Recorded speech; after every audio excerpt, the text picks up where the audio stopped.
Let me say this before I jump into it, though. Father has really been encouraging. He's been, there's been so much encouragement that he has been throwing at me, and I'm so glad for his encouragement. So no matter how I sound, no matter what I say, I'm coming from a place of encouragement. And in that encouragement, there's strength to be able to stand and to say the things that I'm going to say, knowing that anytime I stand like this, there's a tendency that I'm going to create some issues. I'm not trying to create issues. I'm trying to bring solutions. But oftentimes, to deal with the solutions, it's going to create some issues. Amen. So, during this teaching, it's very important, as I stated, that you beware of and avoid at all costs distractions, and they've already started. So, another thing I will tell you is replay this teaching a couple of times to glean all you can to apply in your life.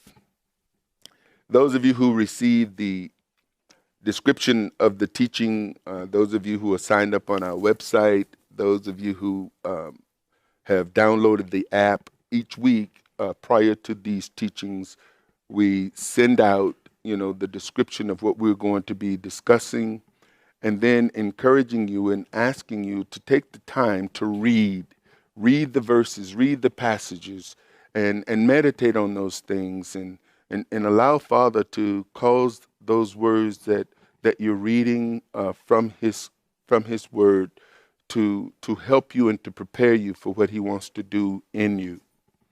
I believe that the Almighty is constantly 24/7 working on our perfection. He's trying to perfect us. He wants you and I to walk in complete victory every single day of our lives. And yet our own decision makings, our own emotions, our own desires and feelings have a tendency to get in the way of what He desires for us. We walk by sight more than we walk by faith, regardless to what we might tell ourselves. And unless we are practicing on walking by faith, we're not going to do it. We can do it at times, but most of the time we find ourselves having to deal with the circumstances that we're confronted with. If you're a father, if you're a mother, you're constantly having to deal with issues. If you're a single person, you still have to deal with the issues if you're part of anybody's family. If you have boyfriends or girlfriends, you got to deal with issues. You got to deal with your issues. You got to deal with their issues, the things that are affecting them, the things that are affecting you. And sometimes if you're not careful, you'll find yourself focusing on the issues outside of you a lot more than you focus on the issues that are going on within you. The first thing we need to do, according to what Messiah says, is we have to seek first His kingdom and His righteousness. And once we seek first His kingdom and His righteousness, it's through the application of the righteousness that He reveals to us that He enables us to deal with all the other stuff that's going on around us. Every last one of us have economic challenges. And when I say economic challenges, I'm talking about you may have a lot more money today than you had last week or last year.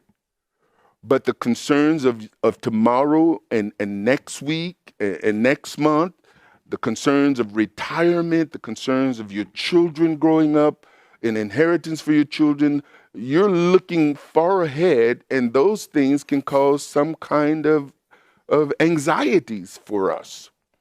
And don't let our children start having issues. If our children's got issues that they're facing, whether they be emotional issues, whether they be medical issues, whether they be psychological issues, whether they be anxiety issues, whatever the issue they may be, and don't allow them to have to deal with any form of mental issue. Where they become unstable, the more unstable our children are, the more tendency they have to keep us off balance. Because we'll put our energy on trying to stabilize them, and in the process of trying to stabilize them, we become unstable.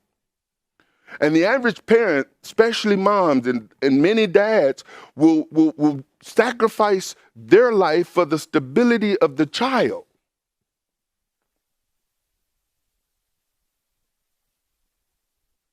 will make sacrifice. Sometimes mothers will turn on fathers for the child.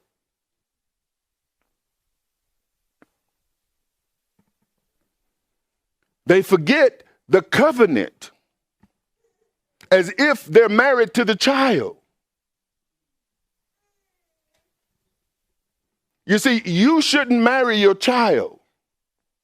No matter how much you love them, no matter how much you care about them, you have one responsibility to your child, and that is to train them up in the commandments of YeHoVaH. Well, what if they don't want to do it? What if they don't want to live according to these commandments? What if they've been bitten by the serpent who desires for them to seek the things of the world, and they see the things of YeHoVaH as less important? That creates a problem. It creates a problem between you and them. And if you don't deal effectively with the problem between you and them, it creates a problem between you and him. The last thing you want is a problem with you and him. I'd rather have a problem with me and my children and my wife and my mom and my dad and my sister and my brother than to have a problem with him. Why? Because they will not help me figure out how to satisfy him, but he will help me figure out how to deal with them. And when it's all said and done, if they all leave, because some of y'all have been abandoned, some of y'all have been left, some of y'all have been left more than once.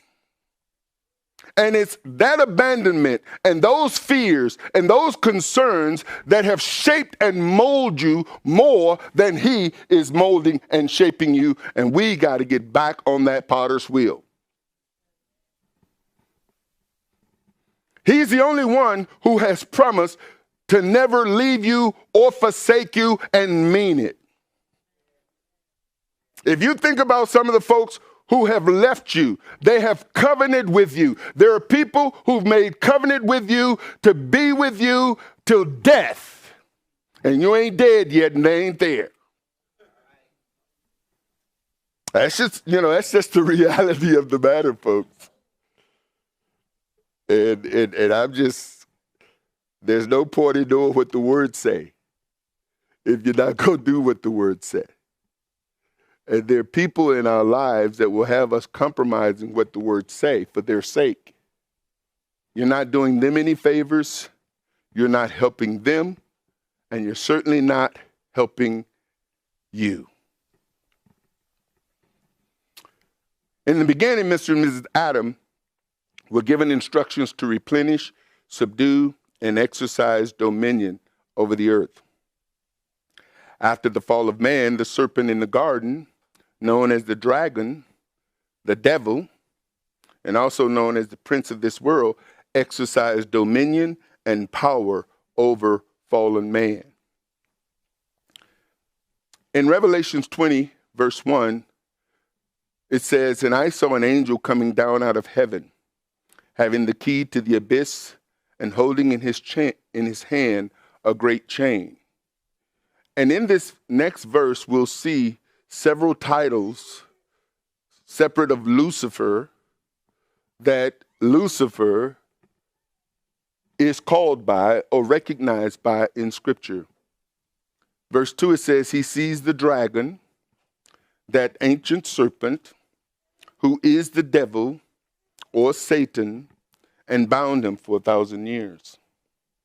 And so all of these different names of the adversary, these different manifestations of how the adversary is operating in the earth, we, as the people of YeHoVaH, have to be aware of, because Yeshua, even here, show us how to overcome all of these. 3 times, according to John's gospel, Yeshua referred to the devil as a prince of this world. And this is what he said in John chapter 12, verse 31. "Now is the judgment of this world. Now shall the prince of this world be cast out." John 14:30. "Hereafter I will not talk much with you, for the prince of this world cometh, And this should be bold and underlined. And he hath nothing in me. What does he have in you? I have to deal with what does he have in me. I have to deal with that. Because if I don't deal with what he has in me, then he can use me against me. And these are the things that he does. And others around us who see these things will begin to use them, exploit them to get their way in your life.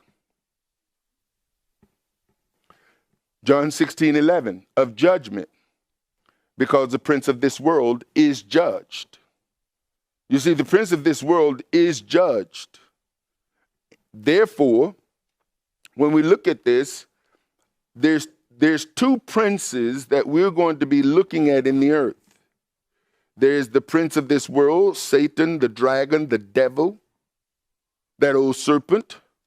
And then there's the Prince of Peace. The Prince of Peace.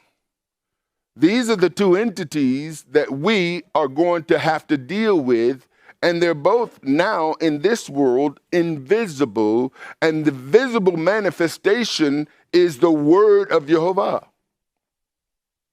The word. We must remember that the word was the word before it became flesh and dwelt among us. And when the word which became flesh that dwelt among us ascended back to which it came, the word which was in the world before the word became flesh is still in the world. You can't believe in a Jesus or Yeshua or Yeshua or Yehoshua, no matter what you call him. You can't believe in him and reject the word, because he and his word is one. Jehovah's plan for the restoration of man was put into effect and revealed at the baptism of Yeshua. During the baptism of Yeshua, John the Baptist witnessed the Holy Spirit descending on Yeshua in fulfillment of what YeHoVaH had said to him. And thereby, YeHoVaH reveals the land of Elohim, who takes away the sins of the world. The same Holy Spirit then leads Yeshua into the wilderness to be tempted by the devil. Well, we're going to look at in this teaching how to overcome the devil. Yeshua gives us, or gives all spirit-filled believers for ages to come, the method and example on how to personally exercise dominion and power over all the works of the devil in the kingdom believer's life and take their rightful place in the kingdom of heaven. This is probably the greatest danger of religion that tries to get the people of YeHoVaH to abandon the law. I'll say this right up front. What Yeshua does in overcoming the work of the devil is he quote from the law. He speak because he lived the law of YeHoVaH. And we're going to see in this particular passage, he didn't quote from the New Testament. And even when the devil tried to use Psalms against him, he didn't quote from the Psalms.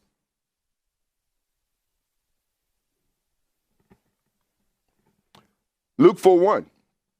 And Yeshua, being full of the Holy Ghost, returned from Jordan and was led by the Spirit into the wilderness. Now, if you remember when we read Matthew, and then as we dealt with the beginning stages of Luke, Yeshua came from Nazareth. He came from the Galilee. He came to be baptized of John. Once he was baptized of John, it says he returned from the Jordan.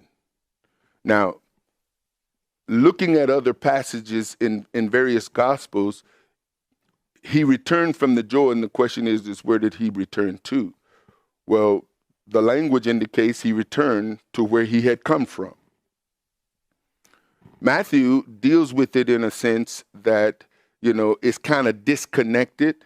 And this is one of the reasons why when we're looking at the gospel and looking at the whole layout of the gospel, overlaying different passages with different passages, we get a broader picture of what's going on. Being 40 days tempted of the devil, and in those days he did eat nothing, and when they were ended, he was hungry. And the devil said unto him, If you be the Son of God, command this stone that it be made bread. And notice Yeshua's response. He answered him, saying, It is written that man shall not live by bread alone, but by every word of God. Now, a New Testament believer will say, well, he's quoting from the New Testament. That's what they would say. That, this is Yeshua quoting from the New Testament. But we know better. He wasn't quoting from the New Testament because the New Testament hadn't been written yet. He's quoting from what was written.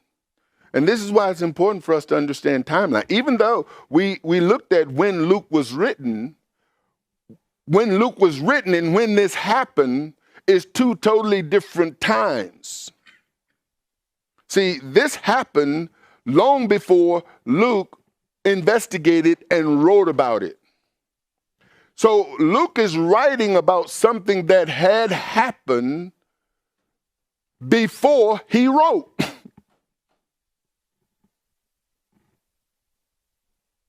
He is revealing to us something that happened before Luke was written. So he's not quoting from Luke. He's quoting from what is written. And where is it written? Deuteronomy 8:2. And thou shalt remember. And what I want to do here, because we see a verse, we see a statement, but I want to put the statement back into the context from whence Yeshua pulled it out from when he quoted. Because Luke gives us a portion of what was in that particular context. 8:2. And thou shalt remember all the way which YeHoVaH your Elohim led thee these 40 years in the wilderness to humble thee and to prove thee, to know what was in thine heart, whether thou wouldest keep his commandments or no. So the whole purpose of what the Almighty did to the children of Israel is to expose themselves to themselves. He wanted to show them what was in them. And when we look through the Torah and we look through this whole 40-year wilderness experience, the whole 40-year wilderness experience was YeHoVaH trying to show his people what was in them. And what was in them is what was in them before they came into the knowledge and began to sojourn with them. What was in them while they walked with him. What was in them was what was causing them to make decisions in how they were going to respond to what he was saying. And we know that in many cases, the decisions that they made while they were in the wilderness is what kept them in the wilderness. In fact, some of the decisions that they made while they were in the wilderness upset him so bad that he swore in his wrath that they would not enter into his rest. Now, that's a terrible thing. That is like, I'm trying to show you what's in you because what's in you is hindering your walk with me, and I can't take you into what I promised you because what's in you is preventing me from doing it. I'm not your problem. You are. Now, you can get angry at me for pointing it out. And that's what the people did. They got angry at Moses. They got angry at Aaron. They got angry at YeHoVaH. And they turned on them. People will turn on you when you hold them to the truth. That's what they'll do. If they don't want to live the truth, why are they going to listen to you and you're telling them the truth?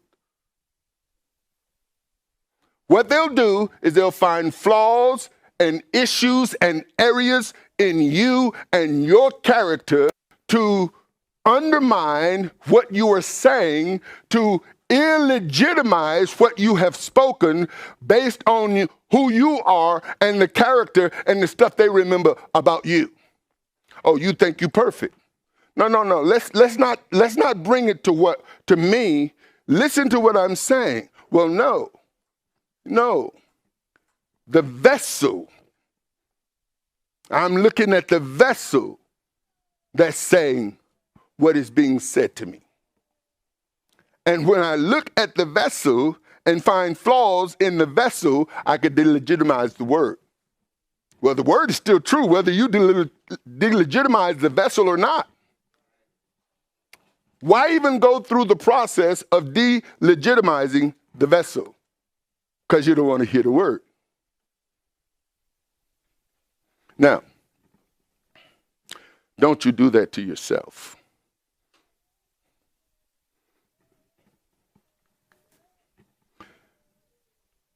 I did this to show you what was in your heart. Do you know what's in your heart? Do you? When you examine yourself, because I have to look at all of my motives for what I do. I have to look at what's motivating me to do what I do. And I have to be honest with myself. And if I see what's motivating me is coming out of some bad place in me, then I need to confront that. Because if I allow bad places to stay there, it's going to cause me to operate in a motivation that may not be of him, even though I have approved that message.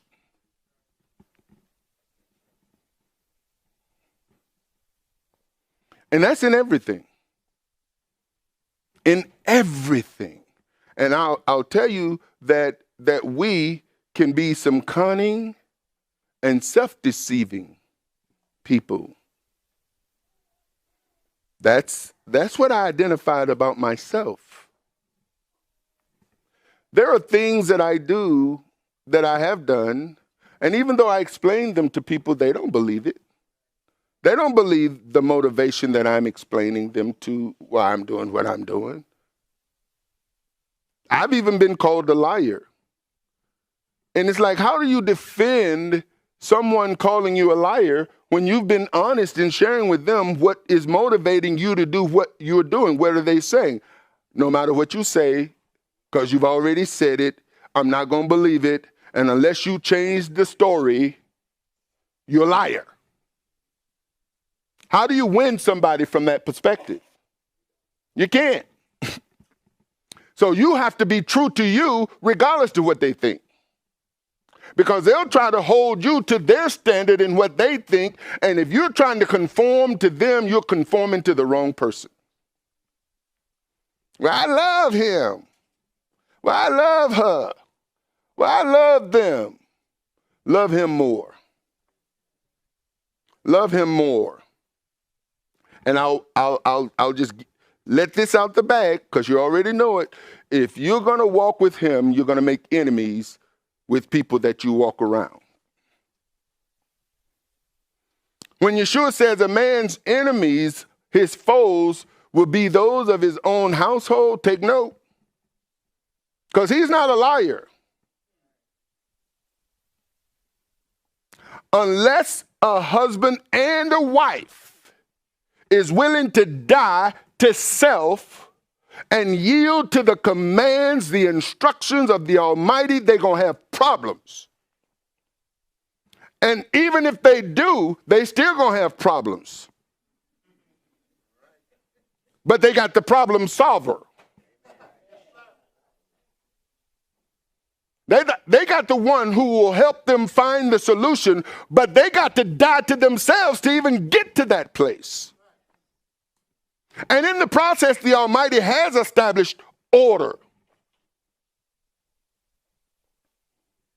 See, when I say, and I've said this before, and I don't take it back, that the original intent for Father, when he created the man and the woman, is for them to be equal.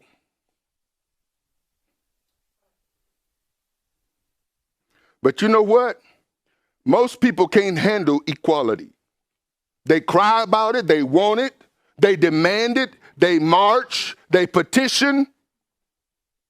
But they can't handle equality, because with equality comes humility. And humility says, okay, I'm not going to fight about this. Okay, I'm not going to argue about this. Here's my position. That's where I stand. You deal with that. And where's that position coming from?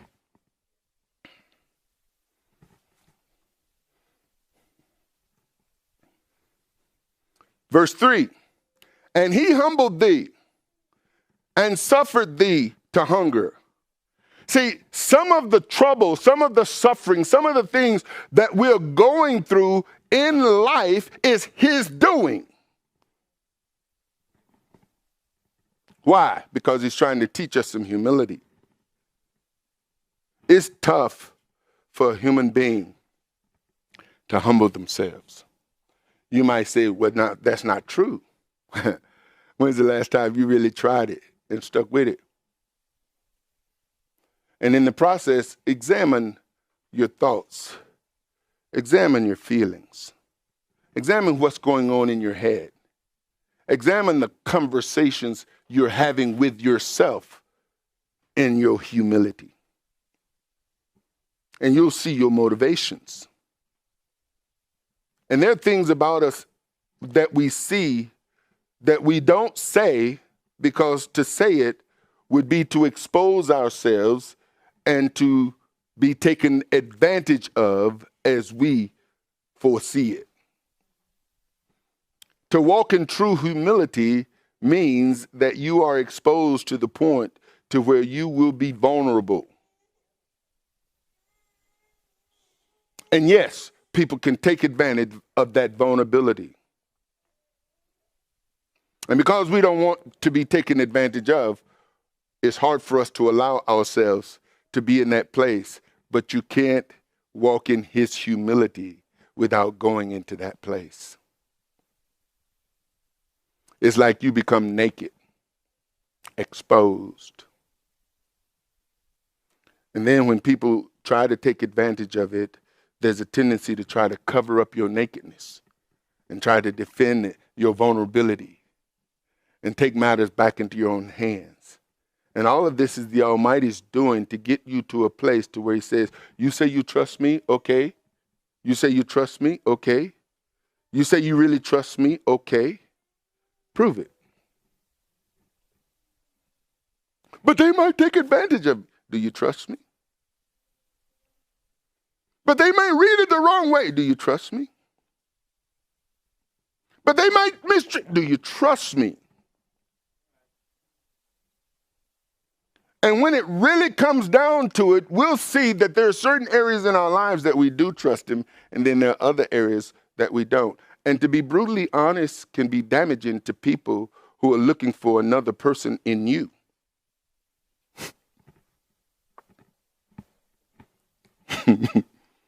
See,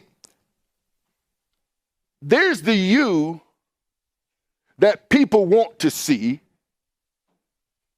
and there's the him in you that they ain't interested in. Ooh-wee. When we die to self, we have to die to self. And you know the self that we have to die to is the self people are familiar with. So when you die to that self that people are familiar with, they don't know you no more.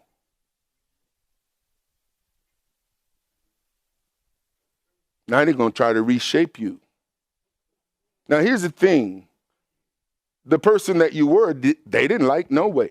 There are things about them that they loved, things about you that they liked, but there are things about you they had already started working on trying to change. Think about the ones you've been trying to change. The person that you like, and there are things about them that you don't like, and you tell them, and then you try to manipulate them, and then you try to control it, and they still be who they are. And we say we're in love because it's not a good thing to say that the person that you love you can't stand. But there are people that we love and we can't stand them. We don't like them. There are certain conversations we don't like having with them. They get on our nerves, but yet we love them. Now, we can probably tell them if we ain't scared of them. But most of us are scared. We're scared to tell the person about themselves and don't want to hear when they tell us about us. I'm going to tell you, it's a beautiful relationship when a husband and a wife can tell each other about themselves and love each other through it. You're not going to become one overnight. You're not going to become one. You might not be, it might take you a lifetime. Why? Because you are constantly changing. Why? Because he's constantly growing you. With everything that he reveals to you about you, it forces you to change. And every time you change, you become unfamiliar with the one who's familiar with you.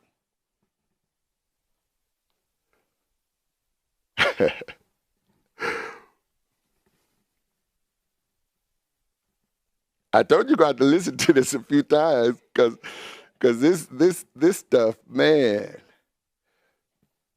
And he humbled you and suffered you to hunger and fed you with manna, which you knew not, neither did your fathers know, that he might make you know that man does not live by bread only, but by every word that proceed out of the mouth of YeHoVaH doth man live.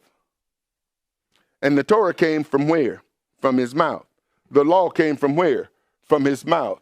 Moses wrote, but Jehovah spoke. Whatever Moses wrote, Jehovah spoke. So if Jehovah spoke, what did he speak through? Through his nose? His ears? He spoke through his mouth. And it's the words that come forth from his mouth doth man live. And when Yeshua is confronted with the devil, what is he quoting? He's quoting from what came from Jehovah's mouth to the devil. So what the devil is doing is he's working on religion. He's working on religious people saying, abandon that Torah. Abandon that Torah. That's the law. That's the law. That's a curse. But the moment you abandon the law, you got no more fight. You got nothing to throw at him because that's under the law. Well, I can tell you this. Think about it. Who's the lawless one? He is. Who gave the law? He did. If you abandon the law, what do you become? Lawless. Who becomes your daddy? The lawless one. That's a simple equation. And it's not no funny math. It's simple. And yet, the enemy has convinced the world, especially the church world, that law is not for you. Yeah.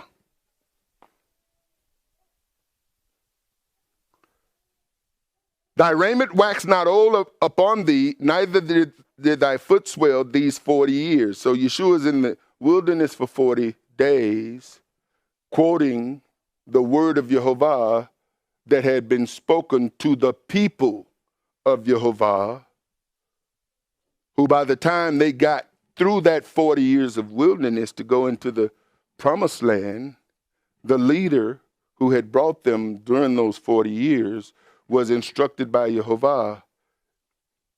In one sense, when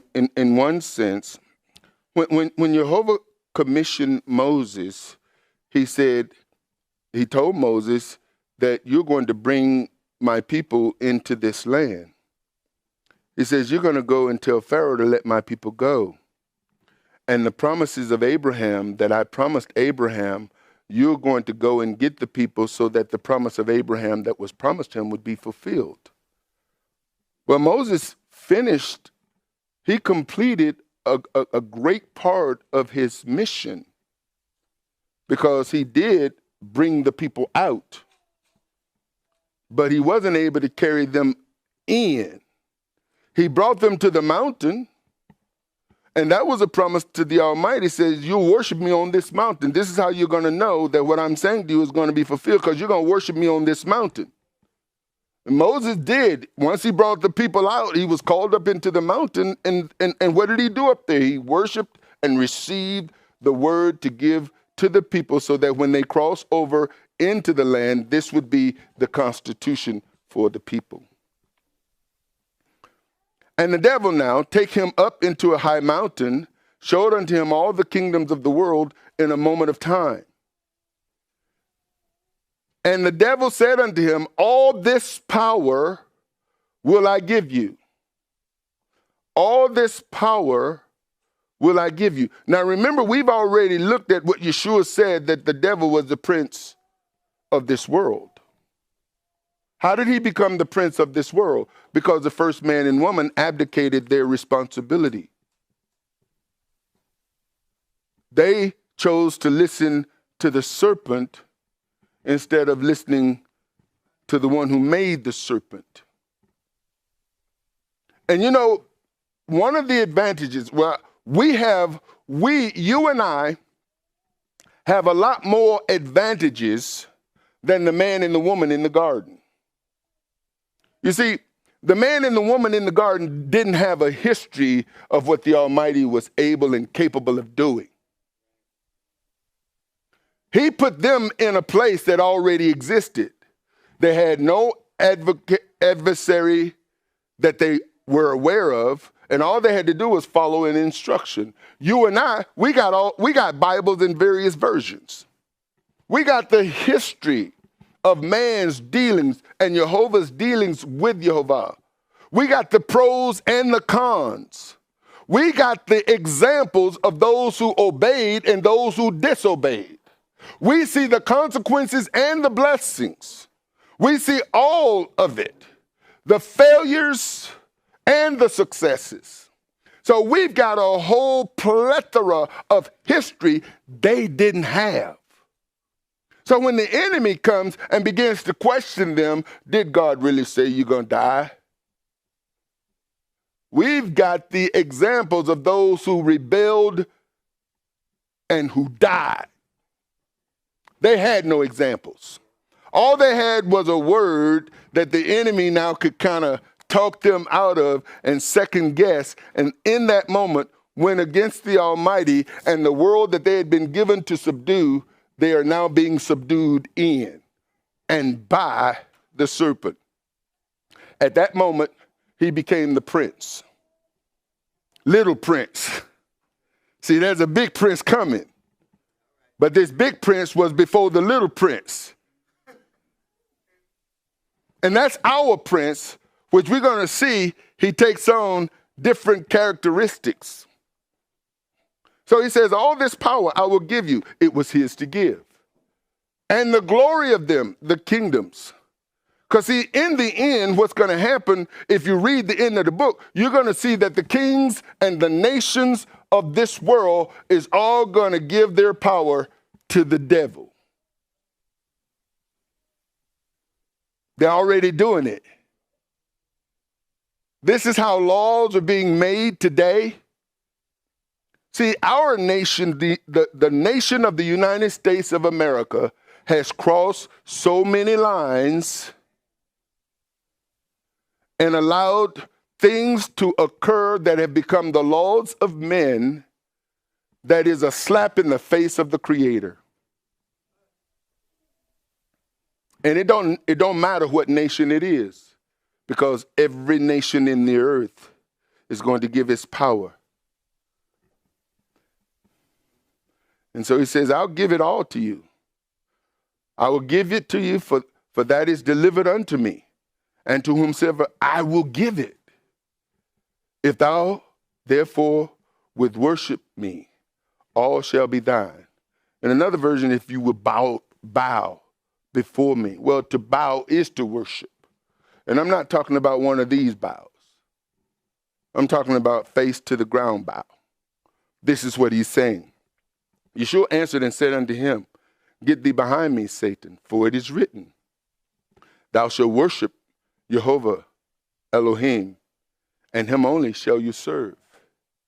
And where did he get that from? And you're going to notice all these quotes come from Deuteronomy. In Deuteronomy 6:13, thou shalt fear YeHoVaH your Elohim and serve him, and you shall swear by his name. You shall not go after other gods of the people which are round about you. For the Lord your Elohim is a jealous among you, lest the anger of YeHoVaH your Elohim be kindled against you and destroy you from off the face of the earth. So Yeshua is pulling these statements out of these contextual passages, but within the context, because if you notice, he says, thou shalt worship YeHoVaH your Elohim, and him only shall you serve. But when you look at the context from what he's pulling it out of, see, he's recognizing, and he's already recognized, that Satan has the ability to give him the things that Satan says he can give him. But see, here's what he also knows. It don't belong to Satan.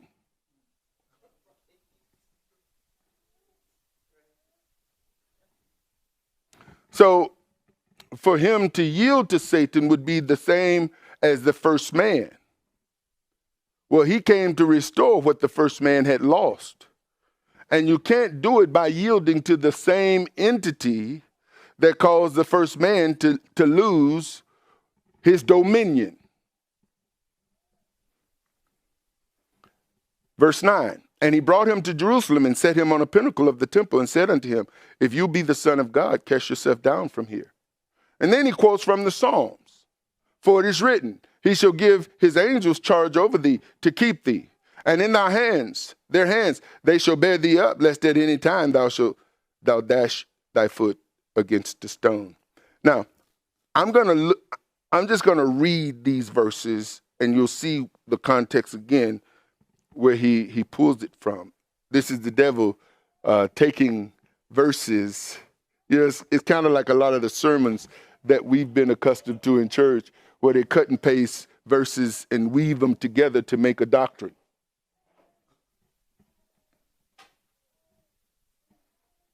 Psalms 91:9, because thou hast made the Lord, which is my refuge, even the Most High, thy habitation. There shall no evil befall thee, neither shall any plague come nigh thy dwelling. So what is this based upon? That, you've made YeHoVaH your refuge. YeHoVaH is the Most High is your habitation. See, this is what the psalmist is saying. For he shall give his angels charge over thee. Why? Because you have made him your refuge and your habitation. No evil shall befall you. See, whenever you're confronted with the enemy, if you've made YeHoVaH your habitation, if he's your refuge, then all you have to do is stand on what he says. If you stand on what he says, sometimes standing on what he says seem like the wrong thing to do. You say, well, how is that, brother? There have been times when Father has told me things that I didn't agree with him on. I just didn't. I'm looking at it from my perspective, but his ways and my ways are not the same. See, he sees tomorrow, he sees the next day, he sees next week, he sees next month, he sees next year. He knows my end from my beginning. He knows that in my way of thinking is what got me to this place to begin with. My wisdom took me through all the trouble I went through. It was my wisdom my way of thinking, my way of doing that allowed me to connect to this person, that allowed me to connect to that person. Decisions I made that I look back and regret. Even though at times I heard him in the background saying, no, don't do that. No, don't go with that person. No, run. And I didn't run, and I did do that, and I went with them. And now I'm in trouble. And it's like, where you at? When I needed you, you weren't there. Well, I was there when you needed me. You just rejected me when I was calling out to you. Now that you're in trouble, you want my help.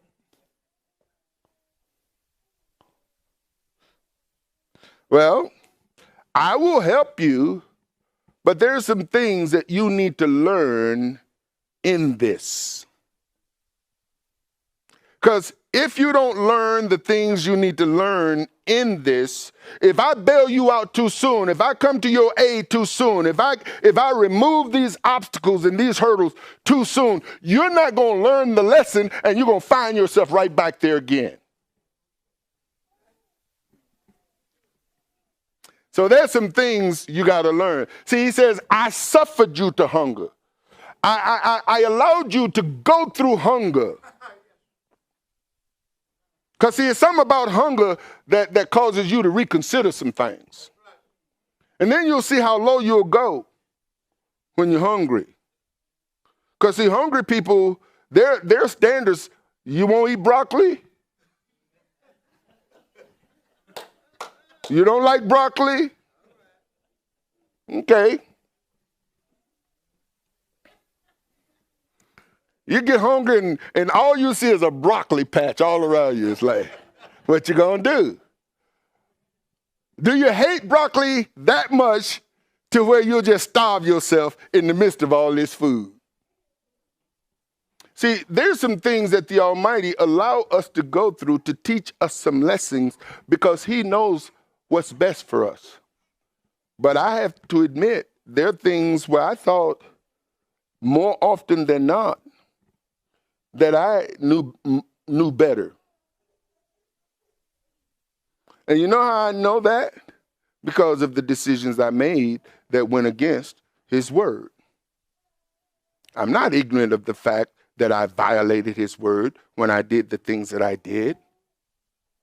I'm thankful, I'm grateful, I'm extremely grateful that the calamity and damage that it could have done wasn't as great as it could have been. And in the midst of that, I still can be thankful. Because I recognize that when I didn't think he was with me, he was right there all along. I was just too busy being into me.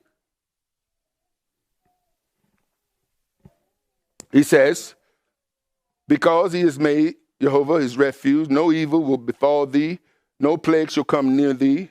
He will give his angels charge over thee to keep thee in all thy ways. They shall bear thee up in their hands, lest thou dash thy foot against a stone. But then notice what he just left out. Thou shalt tread upon the lion and the adder, the young lion and the dragon. Shalt thou. Now he just stopped at verse 12.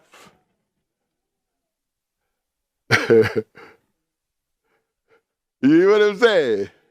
It's like verse 12 would not have benefited him at that moment. He didn't want to empower Yeshua with the word. He just wanted to use the word against him.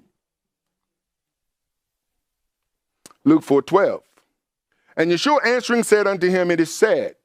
Now, it is said is similar to it is written, except in the Greek they give it another word definition, but it is said, thou shalt not tempt the Lord thy Elohim. Now, where was that said at? Where it was written. You shall not tempt Jehovah your Elohim as you tempted him in Messiah. So what is he saying? Jehovah told them, said, y'all done tempt me once. Don't tempt me like you did. And Yeshua is remembering, he says, you know what? Because see, he got history. He got the word. Unlike Mr. and Mrs. Adam, he know that there have been people who've been tempted before to disobey the Almighty. These things are written for what? For our example. We've got example after example after example throughout the written word. If we study it, remember it, recite it, live it. And I can tell you, to do that is going to go against everything within your natural self. Because your natural self is conditioned to this natural world. And it's if you're not mature enough to be listening to national TV, watching national TV, looking at idols in humans, having people that you admire. See, for me,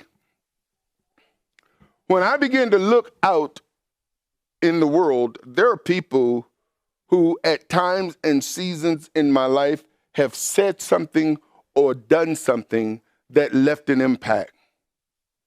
They're not to become my God. They're not to become my Elohim.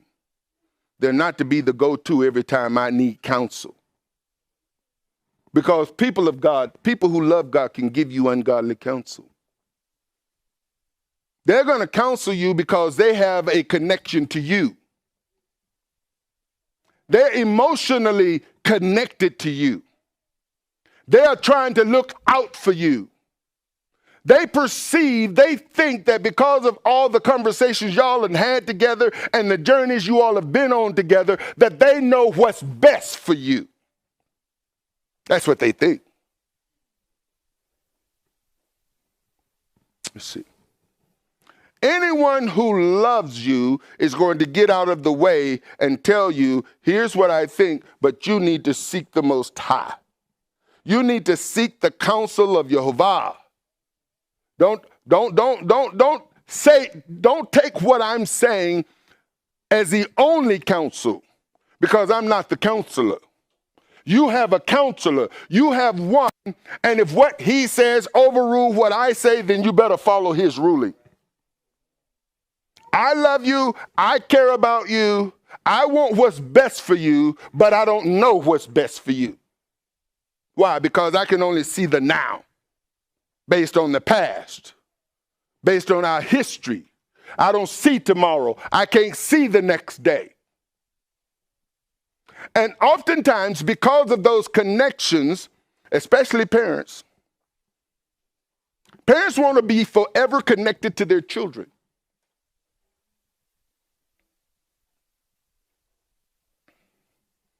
When it comes to children, parents can get irrational, flat out stupid.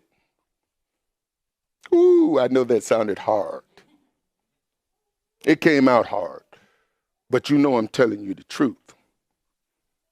I've seen parents do stupid things because of their children. I've seen parents lie. I've seen parents be deceived. I've seen parents go against the word of YeHoVaH for their children. I've done it. I've been tempted to do it, and I have to restrain myself from doing it. Because every time I do it, I embolden them to become more rebellious against God. Every time. And if I support that rebellion, the Almighty is going to have an issue with me. In fact, he already got some issues with me. And he's saying, listen, you've supported the rebellion long enough. Now, you need to get off that boat.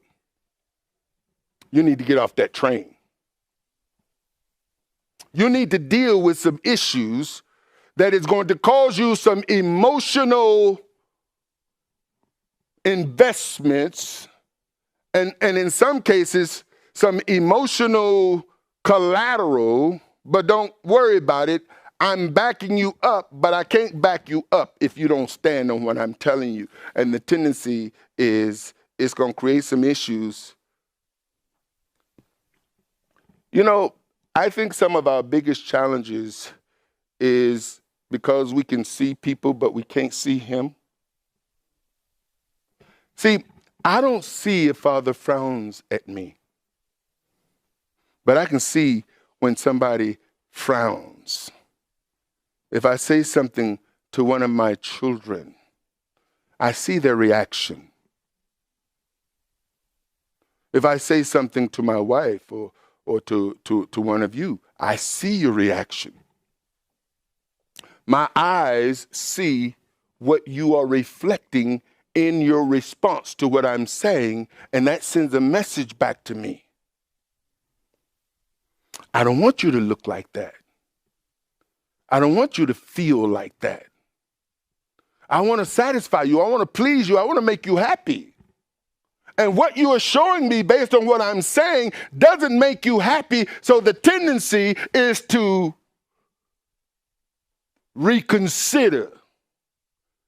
And this is why children bank on please, please, please, pretty please, pretty please, pretty please, please, please, please, please, please. No matter how many times you say no, no, no, no, no.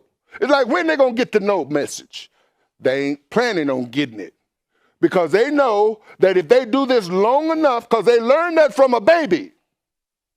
If I just,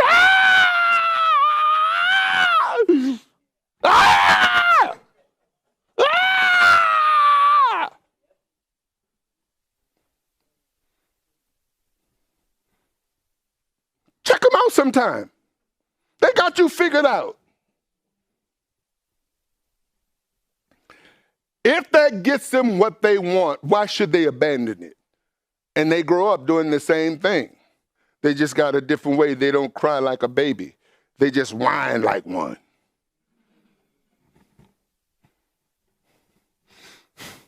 Pout.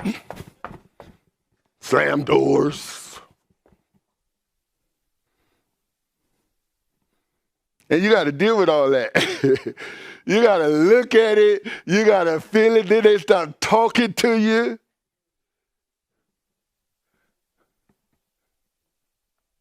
Now, they mad at you, but they get on the phone, and in the midst of their anger toward you, they're laughing and joking with their friends.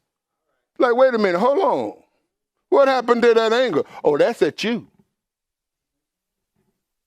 That ain't got nothing to do with these. So are you saying you done turned the anger off you had toward me while you're dealing with your friend? And then once you feel finished dealing with your friends, which you're happy and jubilant and just excited to talk to, then you turn the anger thing back on. No different than that child. Ah!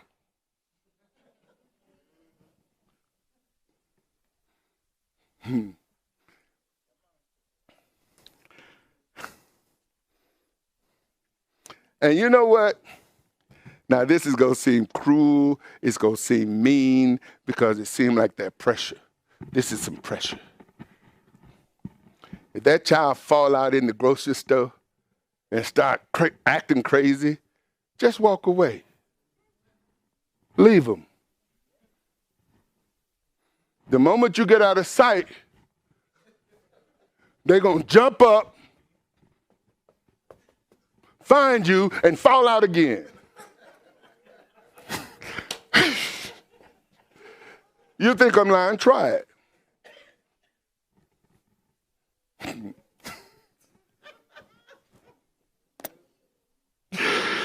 You let all the secrets out, bruh. So you shall not tempt him.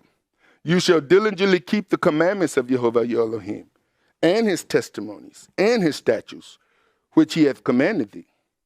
And thou shalt do that which is right and good in the sight of YeHoVaH, that it may be well with you, and that you may go in and possess the good land which YeHoVaH sware unto your fathers.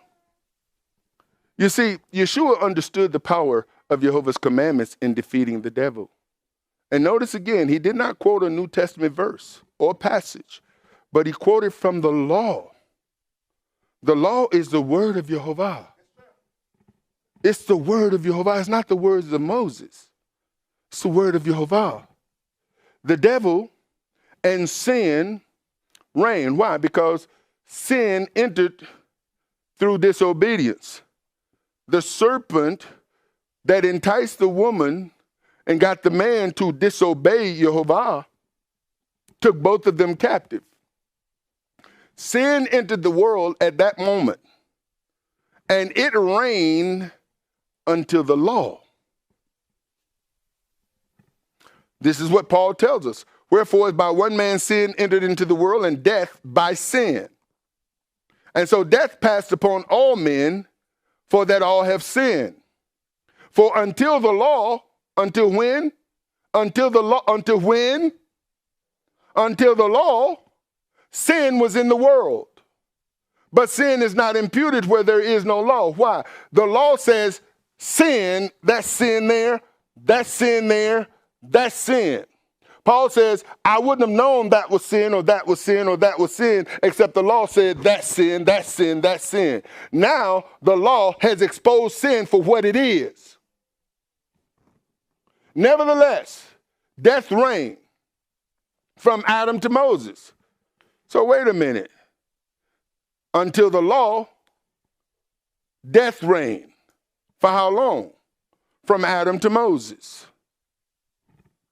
Even over them that had not sinned after the similitude of Adam's transgressions. Who is the figure of him that was to come? Who is the figure of him that was to come? Who is that? Yeshua, the second man. This is what Paul calls him in 1 Corinthians. The first man, Adam. The second man, Yeshua. And he carries this theme through Romans, through Galatians, through Corinthians. So what the word of YeHoVaH, the law, did was identified and labeled sin as a work and tool of the devil. And by coming in agreement with the law, one could defeat the devil at every turn. The law, the word of YeHoVaH, was preached to Israel, but they did not mix it with faith. This is why they were in the wilderness all that time. Hebrews 4:1. Let us therefore fear lest the promise being left us of entering into his rest, any of you should seem to come short of it. For unto us was the gospel preached as well as unto them. But the word preached, now wait a minute. Unto us the gospel was preached as well as unto them. Unto whom? Unto the children of Israel. What was the gospel preached to them? The word of YeHoVaH. That was the gospel preached to them, the word of YeHoVaH. But the word preached did not profit them, not being mixed with faith in them that heard it. And it won't profit us. See, for you to know that the Sabbath is holy, to not remember it and keep it holy, it's not going to profit you the way it's supposed to profit you. For you to know the holy days, the feasts, and then you not honor them, it's not going to profit you the way it's supposed to profit you. There are things that when we walk in obedience to the Almighty concerning his law, you know what he does? He starts whispering things in our ear. Think about this, brothers and sisters, from you who was created in his image and likeness. You don't trust everybody. In fact, you may have a select people that you trust. And that's not a whole lot of folks. There are some people that you feel like you can tell anything to, but that's not everybody you know. How did they get that place in your life? You two became tight. They showed themselves. They proved themselves. And now you trust them to tell them things you wouldn't tell anybody else. Guess what?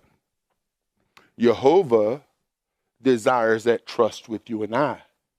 And when we become tight like that, he starts saying things to you. He starts revealing things to you, things that he won't reveal to anybody else. Why? Because to whom much is given, much is required. And those who are faithful over the little, he will give them more. There are certain things that Father does not reveal to certain people who don't walk in obedience to his word in certain areas. Because what is he saying? You have shown me that I can't trust you. I done told you what's holy, but you disregard it, or you treat it holy when it's convenient. When it's not convenient, then it's not holy like it is on other days. Because see, sometimes you may put your will and what you need to do, especially when it comes down to the children I gave you. When it comes down to the wife I gave you, the husband I gave you. Sometimes they want to do stuff on his holy day. Sometimes they don't want you to be as holy on this holy day as you were on the other holy days. Now, here's what we'll do. We'll compromise. This Sabbath, you can be holy. But this Sabbath, we get to do what we need to do. So now you got a holy Sabbath and a Sabbath that, you just kind of compromised on. This feast, that feast. See, it took us a while to figure out, but every time we start getting close to the Sabbath, the devil shows up. When we start getting close to the feast, the devil shows up. People who got plans, and because we can't plan it out in advance, there's folks who they booked a cruise for us. You know what? We need to get this locked in. We need to get it locked in. And now once you get it locked in, you got to, pay for it or whatever the case may be. And there are things people are locking in months and sometimes years in advance. And then it just so happens when that time comes, it's a holy day. It's his holy day because we didn't plan on it. We didn't plan on it. We're on vacation. We're on a cruise. We're seeing the world. We're doing the things that you know what? You can keep the Sabbath holy on vacation. You sure can. Now, it means that you might have to forego that ride on the boat. The Scooby-Doo, what that ski-doo or whatever it is, you may have to, I know you paid for it, but, now you compromise because, hey, we're going to relax on the Sabbath day. And Father says, okay, I see what you're doing. That's your plan. No problem. Just understand something. You're showing me that during this time, there may be some things that I want to reveal to you. There's some things that I want to share with you. But you put me on hold, and you know that there's been situations to where you're having a conversation with somebody, and you may have finally built up enough nerve to say that thing you haven't been able to say all this time. And you say to somebody, I need to talk to you. I need to talk to you. And they say, not now. Not now. I'll be available in a few hours. At that moment, whatever you just built yourself up to share goes back down. Okay. What was that you wanted to talk to me about? Oh, never mind. Never mind. See, you don't know what you missed. And this is the way it is with the Almighty. We don't know what he missed. We don't know what he is not revealing to us because we weren't available when he wanted to reveal it to us. Ooh-wee. I'm almost done. Quoting the law without faith in it is useless.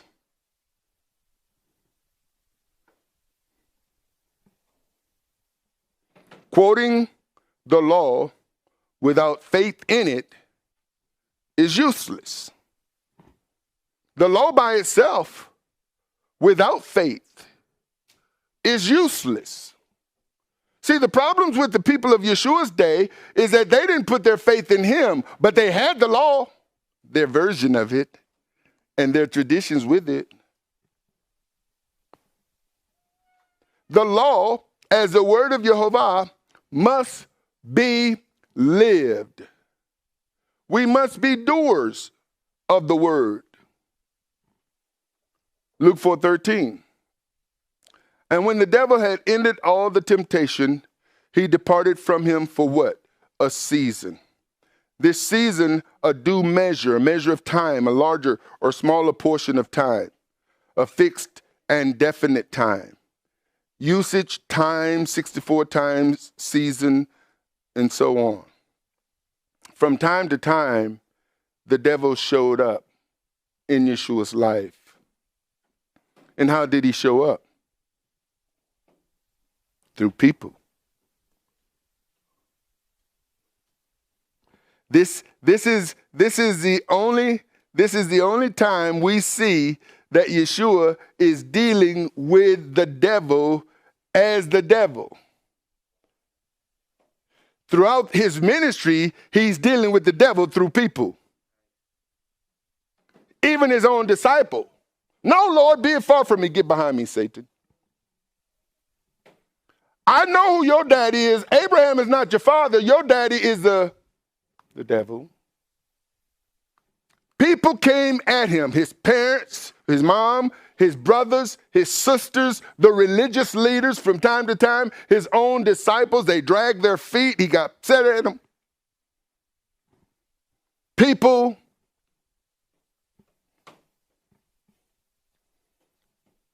The enemy left him for a season, but he showed up from time to time, manifesting in people. This is why I know the scripture says we struggle not against flesh and blood. You have to learn how to not respond to some stuff. You have to learn how to let certain things go. You have to learn how to not let things in your spirit. Because see, if you live by that adage, sticks and stones, you will allow the words to break your bone. They will break you. Words in your spirit will damage you. That's why psychology, psychologists, psychiatry is big business today. Social workers, mental hospitals, mental institutions, social networks, people trying to get their identity, get likes, loves, shares, social network. People are looking for affirmation from strangers, people they don't even know, never met. A like will go a long way. Don't mess around and put a heart in there. It'll go a long, long way because we're looking for affirmation externally instead of from him in us. Verse 14, and Yeshua returned in the power of the Spirit into Galilee, and there went out a fame of him throughout all the region round about. So now everything he's operating, his ministry has started. And I just want to give you a few simple things I want to start out with, we looked at Lucifer, Satan, the dragon, the devil, the adversary being the prince of the power or the prince of this world. But it was prophesied that Yeshua was and is the Prince of Peace. Isaiah 9:6, for unto us a child is born, unto us a son is given, and the government shall be upon his shoulder. And his name shall be called Wonderful Counselor, the Mighty Elohim, the Everlasting Father, the Prince of Peace. And when you think about government, it's hard for us to think about the government of the kingdom because we're knowledgeable of the governments of this world. And we don't see that government. Well, the kingdom of heaven has a government. The kingdom of heaven has an order. The kingdom of heaven has a king. The kingdom of heaven has laws and rules by which the occupants of the kingdom are to conduct themselves. And the kingdom of heaven has a prosecutor. The kingdom of heaven have a prison. It was not designed for the people of the kingdom. But those who reject the king and his kingdom, that's where they will reside. They'll be locked away from the rest of society. And that's an unfortunate thing, but that was not designed for any of us. It's for Satan and those who yield themselves to him. You see, Paul wrote to us, he says, whoever you yield your members to, his servant, his slave, you become. If you yield your members to unrighteousness, you become a slave of unrighteousness. And let me throw this out here again, and every chance I get. Young men, keep your virginity. You lose it, you can't get it back. Young women, keep your virginity. You lose it, you can't get it back. Don't let somebody talk you out of something so holy, something so sacred. Don't let somebody do that. And the world around us wants so desperately to be accepted, to be loved, to be embraced, to be wanted, to be desired. But once you give yourself to somebody, their servant you become.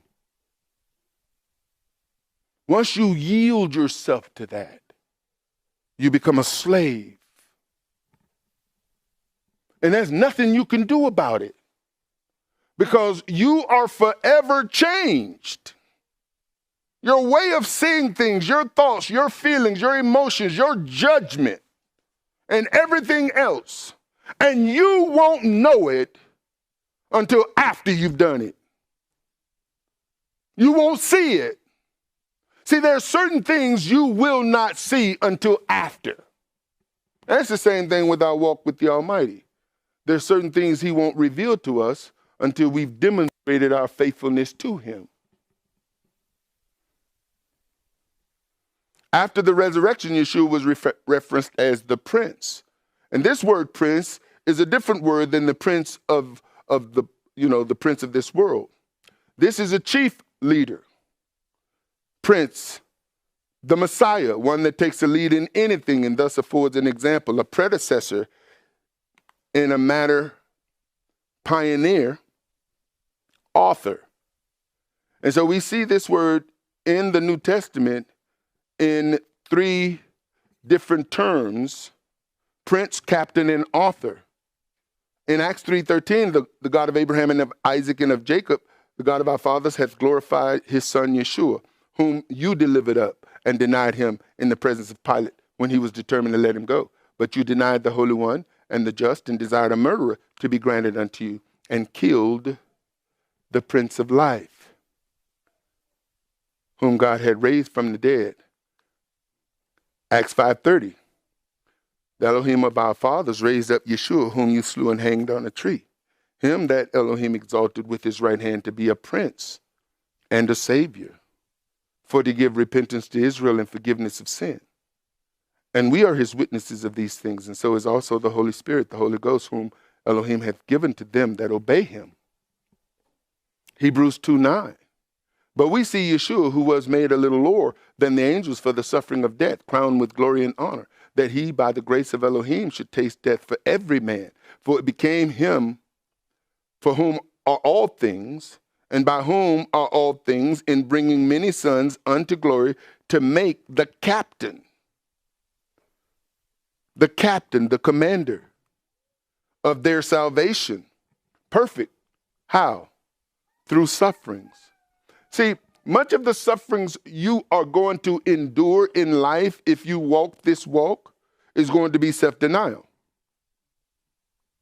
It's not going to be what people do and say.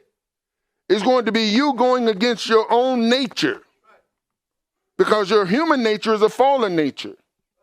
And your human nature is connected to the human natures around you. You got to die to that person in order to become the son, the daughter.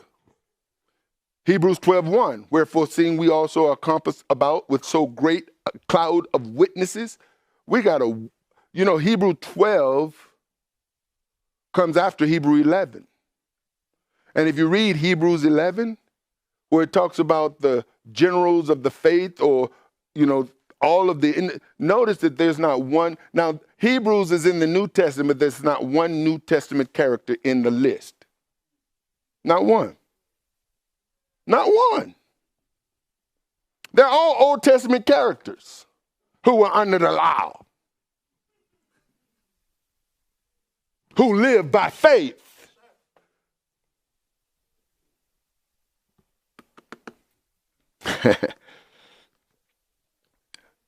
It says, let us lay aside every weight and the sin which doth so easily beset us, and let us run with patience the race that is set before us, looking unto Yeshua, the author. Now that's that word prince.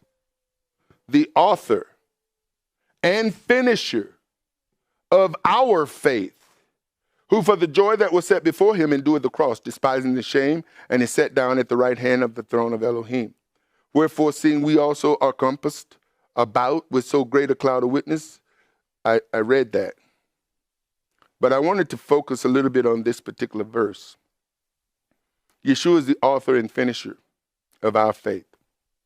We looked at author, but this finisher, because this is where I want to get.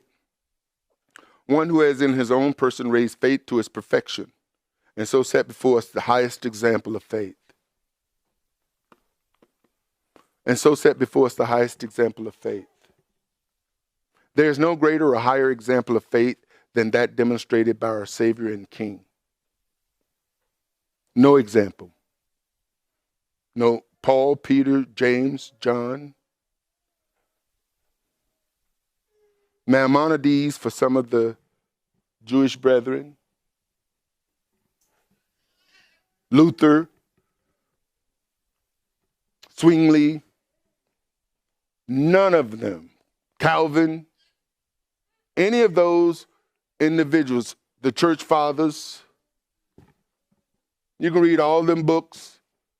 You can study all of the generals of the faith. You can look at the Hickeys and the Hens and all of the people of faith, the fathers of faith, the apostles of faith. You can look at all of them. And none of them, not one of them, demonstrates the highest example of faith. You say, well, we didn't see Yeshua. Well, a lot of the people that we put our faith in and confidence in is based on books we've read. We've read their books. And we come to admire them, not because we've met them. Maybe we've seen them on TV. And a lot of the people, the young people aspire to, are people that they've listened to their music, read their books, read their testimonies. They've never met them. And I didn't want to recommend to you. Have you heard? Have you heard? Have you heard? The one that each and every one of us should aspire to become like is the author and finisher of our faith. Does that mean that nobody else is important? No, that's not what that means. Just know that everybody else is flawed to the degree that their flaws hinder them in walking out the example of faith that Yeshua, who also was dealing with some of the flaws that human deal with because he was born of a woman. How many of you know Yeshua had flaws? Now, I know it's hard for you to think that he had flaws, but if he didn't have flaws, he couldn't have been tempted. And he was tempted, but yet he didn't sin. He didn't give in to those temptations. Even on the cross, it was a man on that cross.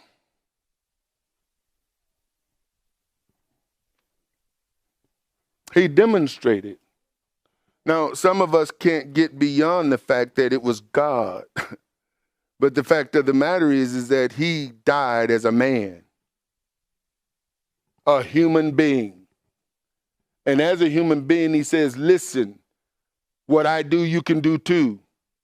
But if you separate yourself as a human because you come to the conclusion he's God, you've already put a great gulf in between you, and you've come to the conclusion you can't do what he said he can do. He said you can do. So somebody's lying. Somebody's lying. If he said you can do the things that he did, and you say you can't do what he did, then somebody is lying. And I can tell you, it's not him. But in order for you to do what he said you can do, you got to overcome yourself.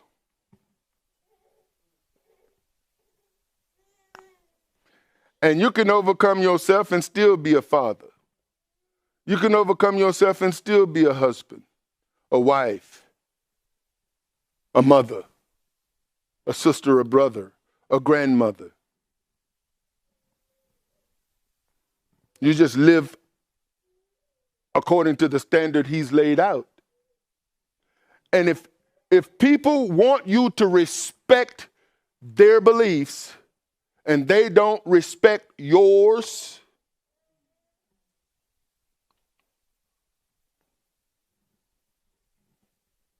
then Houston, we got a problem. Why would you respect somebody's belief who don't respect yours? Why would you compromise your faith to be in relationship with somebody who don't respect your faith? I won't tell you who the fool is. I think you already know. I've chosen not to be anybody's fool anymore. Father didn't save me to be your fool or to be foolish. There is no greater or higher example of faith than that demonstrated by our Savior and King. So now I want to give you a few keys and some scripture verses to overcome the devil. And it's just a few. Read, remember, and recite the word of YeHoVaH. That's what Yeshua did. And then in Joshua, Father said, this book of the law shall not depart out of your mouth, but thou shalt meditate therein day and night, that thou mayest observe to do according to all that is written therein. For then thou shalt make thy way prosperous, and then thou shalt have good success. Agree with the word. Trust the word of truth. Stand on the truth of the word of YeHoVaH against all feelings, all emotions, all counsel, and wisdom of the world and men. Trust Jehovah with all your heart, with all your mind, and with all your strength. Proverbs 3:5, trust in Jehovah with all your heart. Lean not to your own understanding. In all your ways acknowledge him, and he shall do what? Direct your path. Another key, we must take all thoughts captive that exalt itself against the truth of the word of YeHoVaH. There will be times, depending on situations and the people involved, you will want to reason with yourself and compromise the word of truth. Don't do it.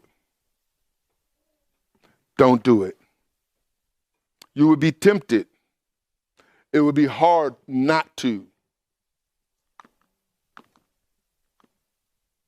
Well, what if they threaten you? What if they threaten to leave you? If I have to compromise who I am because somebody threatens to leave me, then I become a captive to them.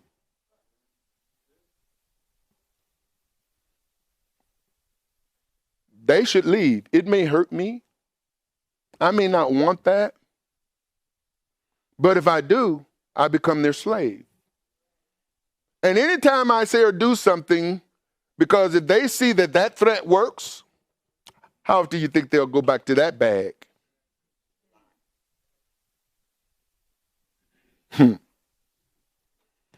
If you want me to love and appreciate you the way you are, how dare you try to change me?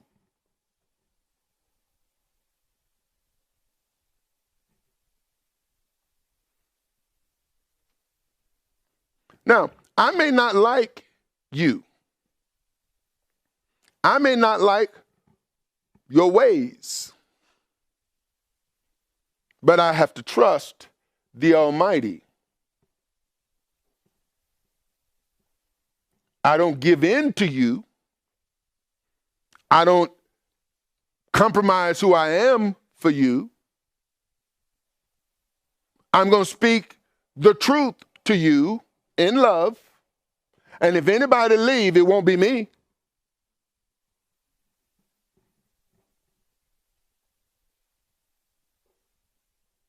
Many people have left me. I'm still here. And many people will leave you, and you still there. Think about the folks who you thought will always be there that ain't there no more. Now, the question is how much of you did they take with them? Get you back. Take you back. Don't let people take you. Don't let them take a part of you. Don't let them leave you damaged. Choose not to be damaged because you got a healer. Choose to be whole because that's his desire for you. If you think you can't be whole because somebody done took a part of you and they broke your heart, and I'm not trying to be mean, get your heart back. And be bold about it. I will no longer allow you to take a part of me hostage. I'm going to love you. I'm going to cherish you. I'm going to treat you like you deserve to be treated, but I will accept no less.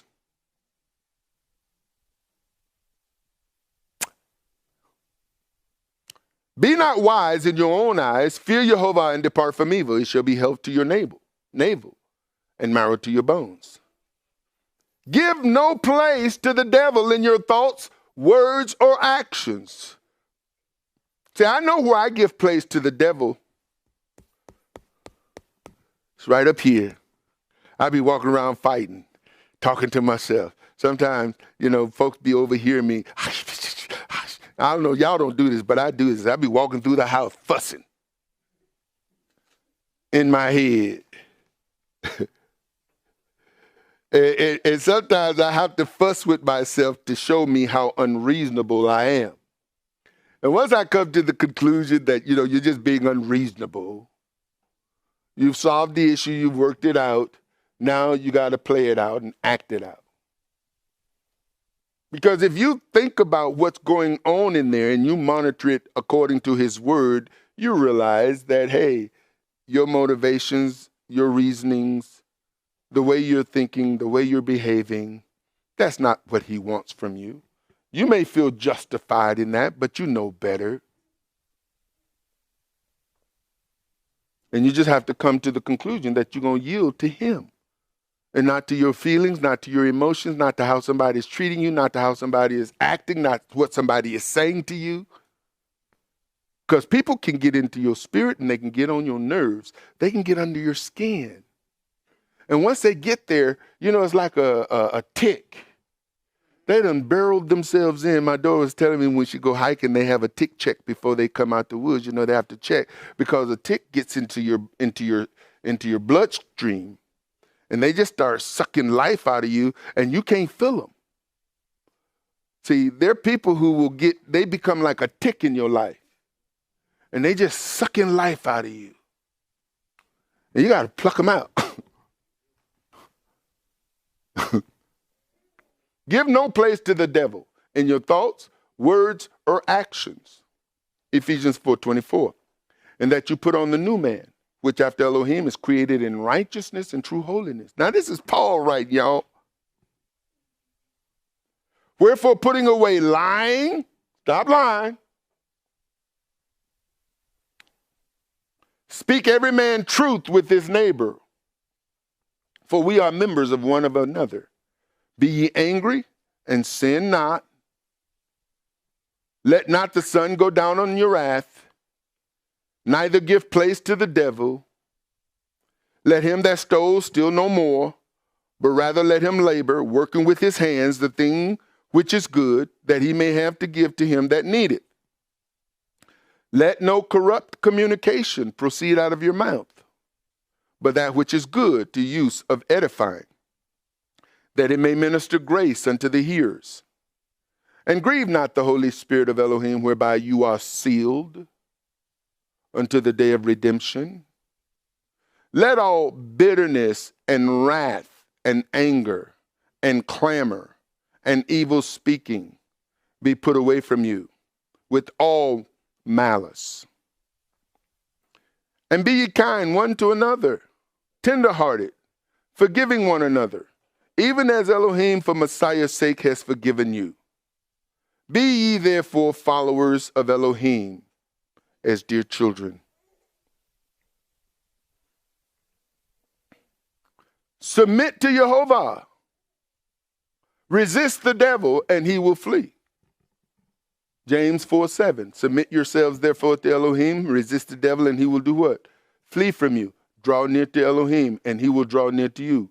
Cleanse your hands, you sinners, and purify your hearts, you double-minded. I tried to shake this, but I'm not going to shake it. I'm going to speak it. If you are being, I don't know how else to say it than to say, if you're living with somebody who's not your husband or living with somebody who's not your wife, you have to stop being intimate with them. You need to stop having sexual relationship with someone who is not your husband or who's not your wife. You need to stop doing that. And stop performing sexual acts on yourself. Why sex? Because of all sins, that's the sin whereby we sin against ourselves. Paul wrote that all sins are outside the body, but he who commits sexual sin sins against their own body. And that's where the greatest amount of confusion comes from people. Is sexual intercourse creates confusion. Because to be intimate with somebody is to be one with somebody, and we should not become one with anyone other than the one we're married to. And so if you're not married, then you need to stop it. Moving on. Be not wise in your own eyes, fear YeHoVaH and depart from evil. It shall be health to your navel and marrow to your bones. And then finally, honor YeHoVaH with your substance and with the first fruits of all your increase. So shall your barns be filled with plenty, and your presses shall burst out with new wine. Now, in Proverbs 3:9, honor YeHoVaH with your substance. That's everything. Everything that you are, that he has entrusted you with, you want to make sure that you're honoring him with it. That's from the clothes on your back, the car you drive, the house you live in, everything that you are the steward of, You want to make sure that how you're using what he has entrusted you with is honoring unto him. With that, I'm going to bring this teaching to a close.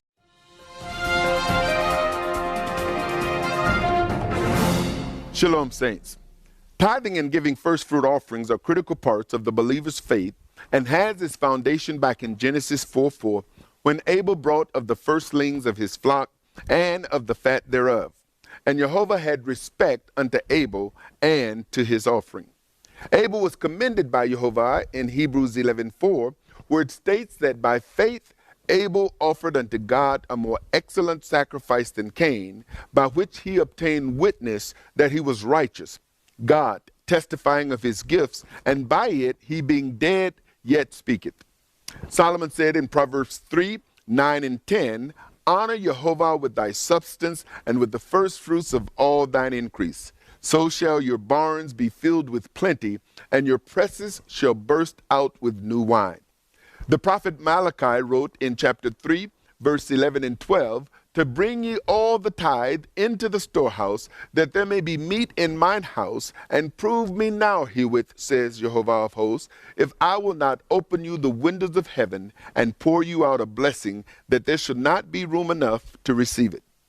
And I will rebuke the devourer for your sakes, and he shall not destroy the fruits of your ground, neither shall your vine cast her fruit before the time in the field, says Jehovah of hosts. And all nations shall call you blessed, for you shall be a delightsome land, saith Jehovah of hosts. When we tithe and give offerings consistently in obedience to Jehovah's commandments, we can count on him to keep his promises to us and consistently meet all of our needs. It is our Father's desire to bless you. However, it begins with you and your act of obedience to tithe and give offerings. Do it today. Shalom. For more information, visit www.arthurbaileyministries.com or call 888-899-1479. House of Israel International Services is made possible through financial contributions from brothers and sisters like you. Thank you.